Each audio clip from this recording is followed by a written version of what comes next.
Coming up on the next episode.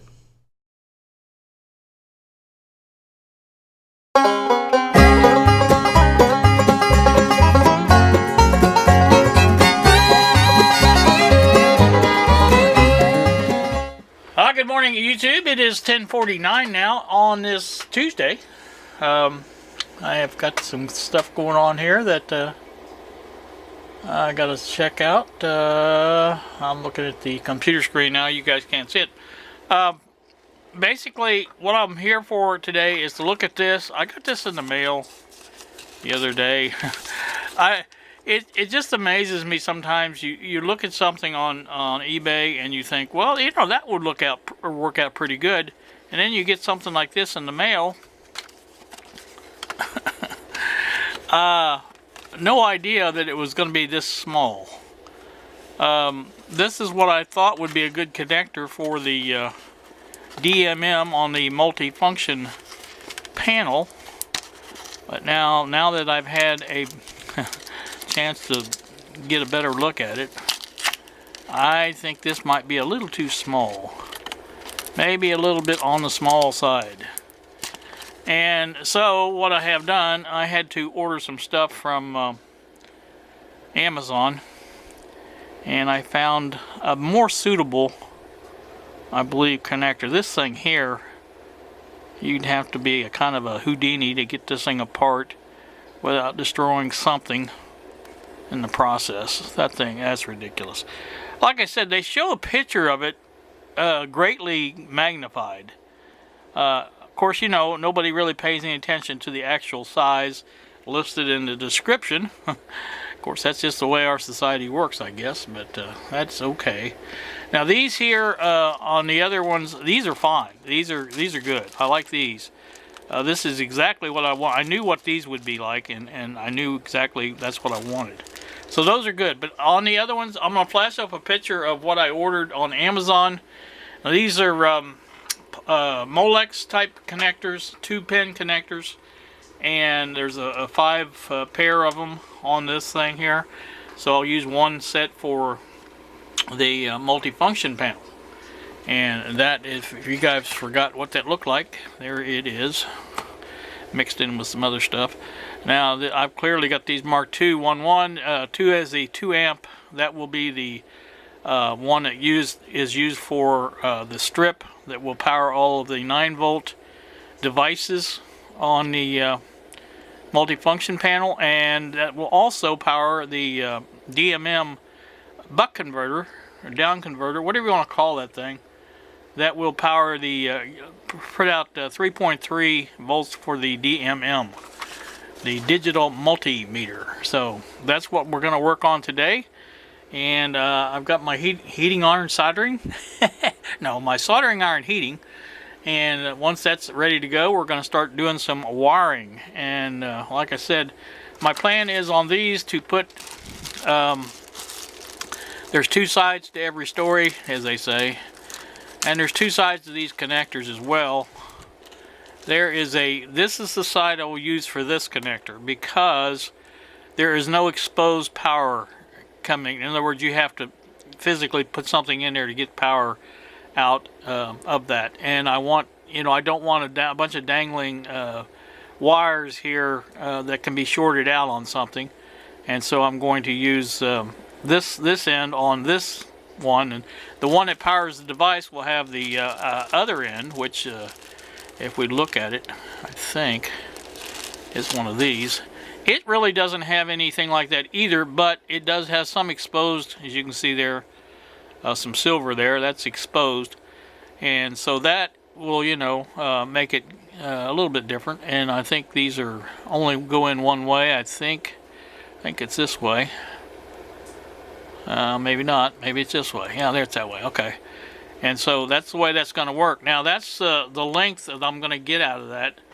I don't know that that's going to be enough for every of these devices. I may have to add wire to some of them. But, you know, overall that should work out rather well, I do believe. So that's what that's going to do, and that's how we're going to set that up. So basically, again, the only thing I can set up today is the ones for this, and I've got to count that up again in my head. I keep forgetting how much exact you know, footage there, yardage I've got, and basically I'm going to go ahead and set this one here up to put 2 rows down through here. One's positive, one's negative, and that leaves enough space over here for our down converter, which I've got to find again. You know, my bench is always the messiest bench in electronics history. So let's see if it's over here. It was over here somewhere. Is that it? No, that's not it. That's the other one. That's the I think that's the one that goes from, you know, is more adjustable. But I want to use the one Bob said to use because of the RFI, and that's the way I want to do that. So there it is, I think. Pretty sure. Yep. Now I don't need the obviously don't need the this thing here, but I can, you know, it's not going to hurt anything. Leave it on there. That's basically how that's going to be on there, like that. And I've got to probably, I don't know if there's any holes in that. No, there's no holes. I'll have to make some cutouts for these what do you call it here, to where it'll fit in there a little bit better, I think. And hopefully that's the way that will work out. But anyway, it will be able to be mounted in there nice and solid. Now there is a switch on that. I assume that turns it on and off, so we'll leave it on because that's really all we need, is it being on. So there will be the other connector that I'm talking about will be connected here. This is the 3.3, I think, in the middle, I'm pretty sure. I don't know if it says that or not, but yeah, 3.3 voltage out. Now here's our in and out here. Of course, I'll just connect our power leads here for the 9 volt in, and like I said, that's the way that's going to look, just like that. So there you go. That's what we're doing. Let me excuse me, let me get off of here and actually do something. I was going to use my Sony camera, but it is not working.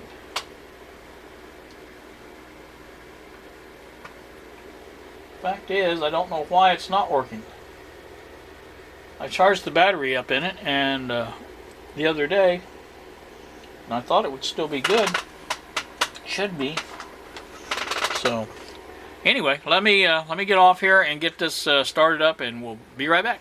Alright, back once more. It's 11:53 now in the morning. I have the what do you call it, down converter, buck converter, whatever you call this thing. I end up taking the power plug off. It was just in the way, and I'll connect my wires on top of this, and this is gluing right now. I've got the well, I'll show you the underneath side. See that, what that looks like. I wanted to make it flat as possible, and the only thing I could think of to secure it was glue, because there's no place on that board, on the little buck converter board, to drill holes to put screws in. There's traces on top of that board that run around the edge of it.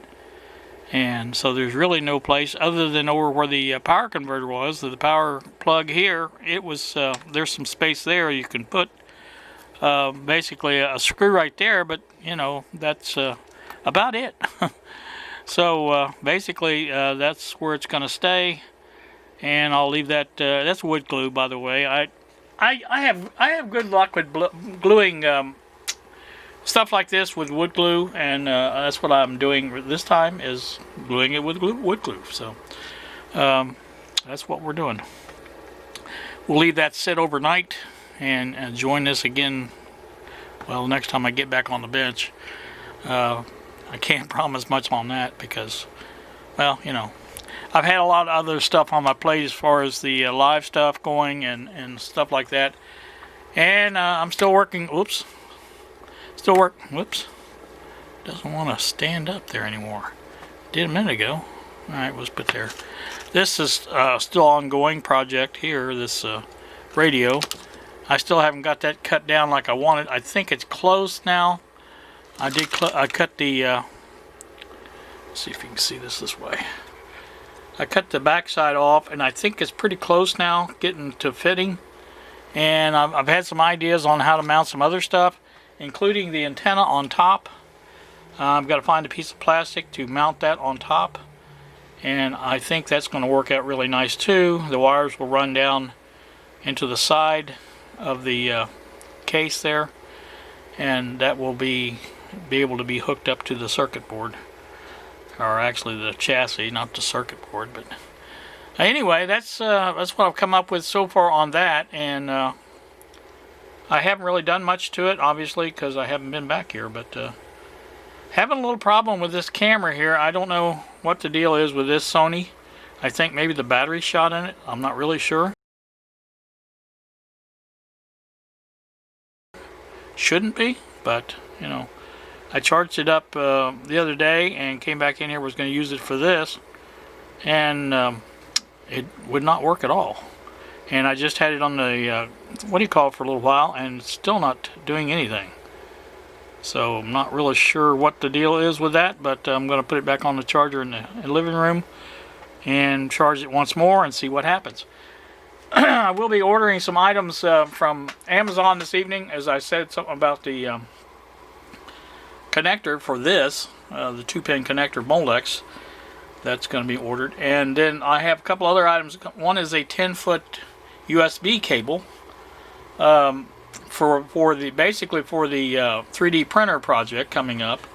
That will allow me to have my USB camera where I want it, and be able to run it around and do what I need to do with it. So that's coming. Also, I ordered a device for my my monitor lights. You guys may recall, well, some of you, this has been mostly on the live stuff. I've been messing with this, but I've got a set of monitor lights on my LED monitor lights on my monitor on the front of it, where you know, the screen side, and I can light that up, and that way when I'm sitting there in my chair, I'm lit up. But the only problem with that is I'm too bright. It basically illuminates too good.